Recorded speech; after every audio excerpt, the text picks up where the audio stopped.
नमस्कार मित्रांनो, आपला पहिला टॉपिक असणार आहे शब्दविचार. शब्दविचार म्हणजे नेमकं काय?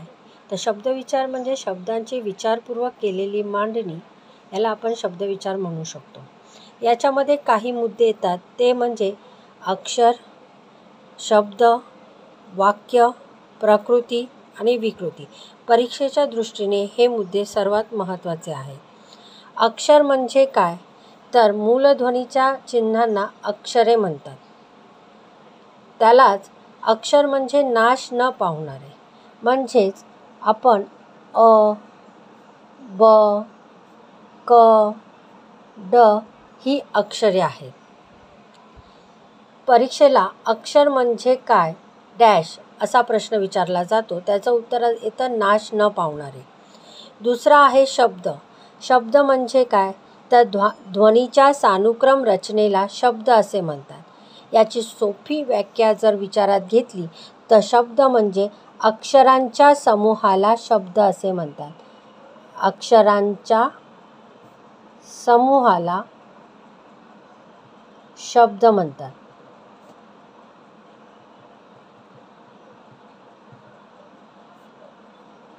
आता अक्षरांच्या समूहाला शब्द म्हणतात ही व्याख्या कशी बरं योग्य आहे?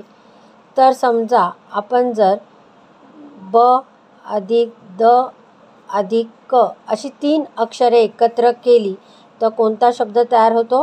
बदक. म्हणून अक्षराच्या समूहाला शब्द असे म्हणतात. तिसरा आहे वाक्य. वाक्य म्हणजे काय? तर एखाद्या शब्दाला किंवा शब्दसमूहाला अर्थ प्राप्त झाला असता त्यास वाक्य असे म्हणतात. म्हणजेच जर आपण त्याची सोपी व्याख्या विचारात घेतली तर शब्दांच्या समूहाला वाक्य म्हणतात. उदाहरणार्थ आता आपण इथे एक शब्द तयार केला, बदक. बदक पाण्यात आहे. इथे 1, 2, 3 शब्द एकत्र येऊन एक वाक्य तयार झालेलं आहे. त्याला म्हणतात शब्दांच्या समूहाला वाक्य. दुसरं आहे प्रकृती आणि विकृती. प्रकृती आणि विकृती समजण्यासाठी समजा आपण म्हटलं मासा पाणी पोहतो, हे एक वाक्य आहे. आणि दुसरं वाक्य आहे मासा पाण्यात पोहतो. या 2 वाक्यांमध्ये फरक कुठे दिसून येतो आपल्याला? या 2 वाक्यातला फरक आपल्याला इथे दिसून येतो.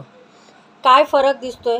तर इथे पाणी हा मूळ शब्द वाक्यात वापरलेला आहे आणि इथे पाणी या मूळ शब्दाचं रूपांतरित शब्द प्रत्यय लागून इथे वाक्यात आलेला आहे.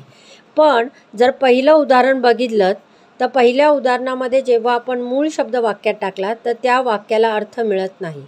आणि ज्या वेळेला मूळ शब्दाचं प्रत्यय लागून रूपांतर केलं जातं आणि एक वाक्य तयार केलं जातं त्यावेळेला त्या वाक्याला एक अर्थ मिळतो.